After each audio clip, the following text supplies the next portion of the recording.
I personally think that of all the lists I've made, this one perhaps makes the most sense to pick up as a budget piece in your collection. A GMT model, standing for Greenwich Mean Time, has an extra hand and usually a fixed 24-hour bezel. The extra hand can be set to track an extra time zone, making it an excellent choice if you're tracking the time when working with a regular overseas business partner or contacting family abroad. It's also great if you are travelling yourself and want to monitor the time back at home. The reason that I think it makes sense to have a budget GMT in particular comes back to the primary use of the complication: travel. For me personally, I feel like a lot of places I visit are actually safer than the area I live in. Bit of a depressing thought, but I would still be wary about having an expensive piece on my wrist in places that I'm not remotely familiar with. Not only that, but I've had items taken from my tray during airport security and indeed stolen from my hotel room in the past. So travelling with an inexpensive piece is definitely the way to go in my opinion.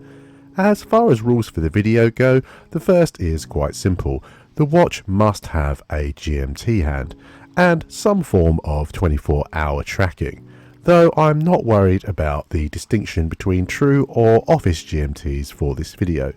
Secondly, the watches featured must be available at less than $1,000 at the time of writing.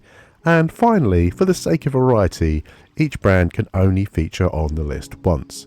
With all that said, let's get into the video.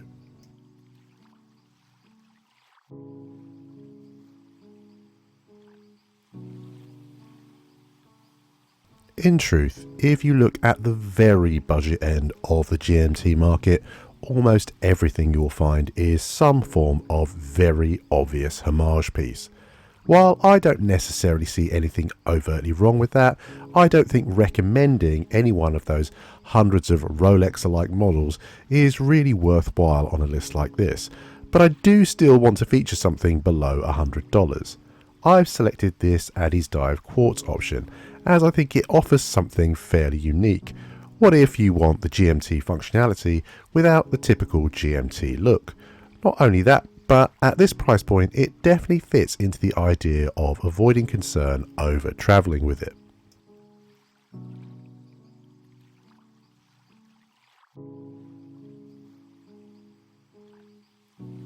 Rather than focusing on one specific model, I think it is appropriate here to flag up an entire range.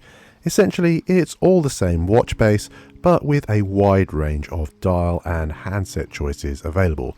I personally have a very unmarbled marble dial version, which is my go-to travel watch. I realise it can be a tough sell to convince an audience of the quality of a piece manufactured by a company who hail from a Chinese city no one in the West has heard of before, Dongguan if you were wondering. I can only attest to my personal experience to tell you that they are levels above other Chinese watch manufacturers and genuinely have better build quality than a lot of Western and Japanese brands too. They're also comparatively affordable while not sacrificing on quality in any area, making them the perfect low-risk GMT for actual travel, and the range gets my recommendation for the video as a result.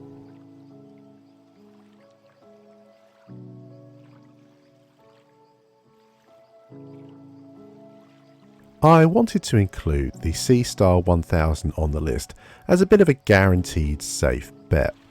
The majority of the other watches on the list are automatics powered by Japanese derived movements, and here you're getting Swiss made on the dial, which at this price point can really only mean one thing: a quartz movement. You can weigh up whether you'd rather have Swiss made on the dial or an automatic movement in the watch, but quartz is definitely beneficial to the wearing experience here. The more compact movement means that you're getting a 300 meter rated GMT diver at only 11.8mm thick. The styling is also pretty risk averse, so I think that this makes this the safest, you know exactly what to expect option on the list.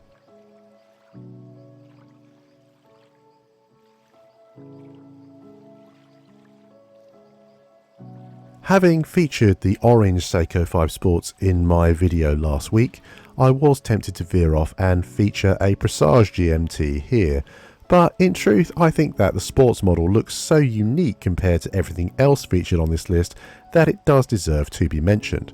Not only that, but it is considerably cheaper than its Presage counterpart. There are a number of fetching colourways available here, and it might be seen as a bit of a dull choice, but personally my favourite is the Black Grape.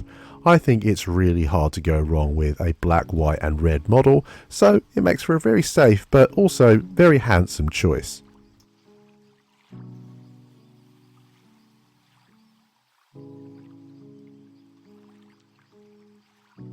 Following on from the success of their GMT release in collaboration with the James brand, I think Timex have realised that there is a demand for more upmarket pieces with premium materials and movements from them.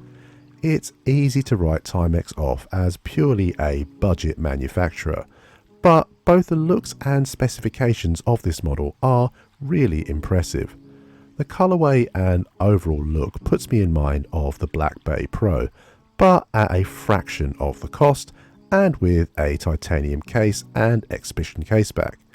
It's quite a lot of money to pay for a Timex, I grant you, but when I tried to look and see what the second-hand prices were like for this model, I couldn't actually find any for sale, and if nothing else that indicates there aren't many people out there with buyer's remorse for this particular model.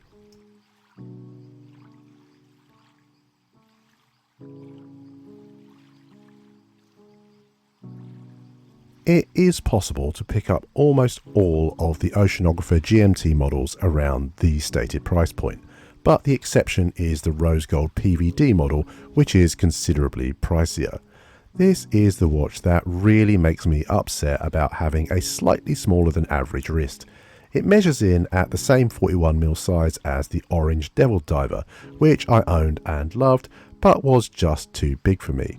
I think the design here is even better, and with the addition of the contrasting second hand, I particularly love the green model for that exact reason. I just don't think I can actually pull it off, sadly, but I guess that just means there's one more watch out there for someone else to enjoy.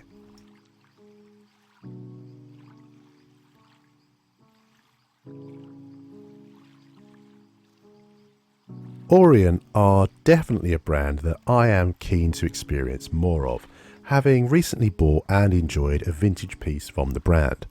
Their Star range is of particular interest to me because it often draws comparisons with considerably more expensive rivals in terms of its aesthetics, materials used, complications and indeed build quality. At the moment, Orient doesn't produce any GMT models, but it did back in 2020. This boasts an internal bezel, giving it a different look to most GMTs, as well as a power reserve indicator and segmented sunburst dial. They're quite expensive if you shop for new old stock, but relatively affordable if you're willing to buy second hand.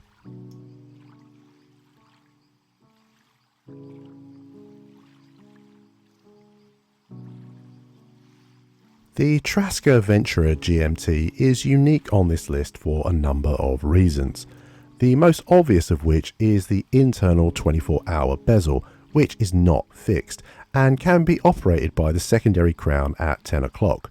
This does a few things for the watch. Not only does it not really resemble any other model featured on the list, but it can also be used to track a third time zone, making this a true traveller's GMT. There are 4 colourways currently available, though there have been others in the model's history. I think of the 4, the steel blue is by far and away my favourite, as it helps to drive home the unique look of this piece.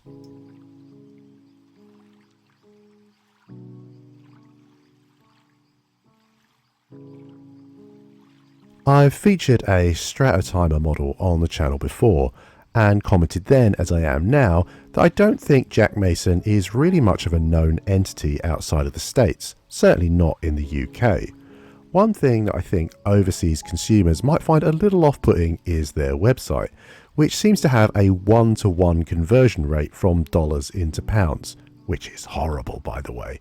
So I'd realistically only look at getting one of these if I were stateside. If that applies to you though, this is a really attractive piece. I think the Magnolia and Espresso colorways in particular are really quite stunning.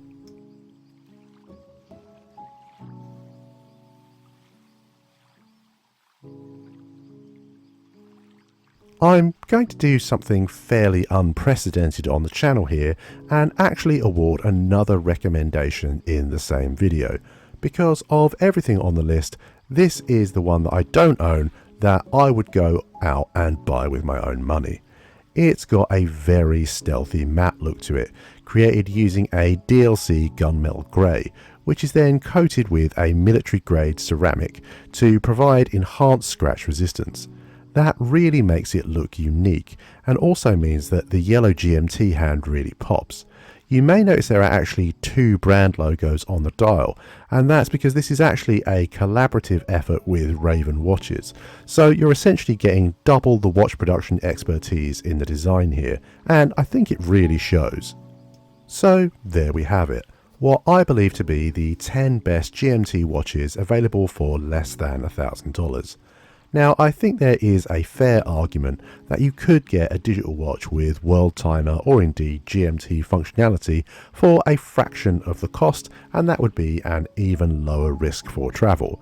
But I would also make the argument that from my experience, 9 times out of 10, digital pieces just don't give you that same feeling of satisfaction when you're setting or wearing them. They're mostly function over form, which is fine but not necessarily always what you want in life. Regardless of that, I'd love to hear what you think of my choices in the comment section below. Have I nailed it, or are there some more deserving models out there which I've missed? Let me know. I'd like to finish just with a quick shout out to the Laurier Hydra Series 3, which I would have featured on this list, but at the moment it's only available to pre-order. As ever, thank you for your time. If you've enjoyed what you've seen or found it informative, consider dropping the video a like and subscribing for more content like this in future.